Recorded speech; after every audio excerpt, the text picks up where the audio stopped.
দীর্ঘ ২২ বছর পর বাংলাদেশ ফুটবল দল এএফসি এশিয়ান কাপের বাছাই পর্বে চিরশত্রু ভারতকে ১-০ গোলে হারালো। ম্যাচের ১১ মিনিটের মাথায় বাঁ পাশ থেকে রাকিবের দেওয়া পাসকে কাজে লাগিয়ে মিডফিল্ডার শেখ মুরসালিন ভারতের গোলকিপারের জালে বল পৌঁছান। ৩৪ মিনিটের মাথায় যদিও ভারতের এক খেলোয়াড় বাংলাদেশের এক খেলোয়াড়কে ধাক্কা দেওয়া হাতাহাতি ঘটনাটি ঘটে এবং তাদের উভয়কে হলুদ কার্ড দেওয়া হয় এবং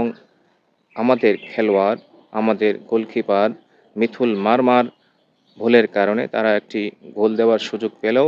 রক্ষণভাগের খেলোয়াড়দের পারফরম্যান্সে এবং ত্রাতা হামজা চৌধুরীর ক্রসকে হেড করে ক্লিয়ার করে বাংলাদেশকে এগিয়ে রাখেন এবং শেষ পর্যন্ত বাংলাদেশ ১-০ গোলে এগিয়ে থাকে রক্ষণভাগের খেলোয়াড় ও গোলকিপার মিথুল মারমা হামজা চৌধুরীর কারণে।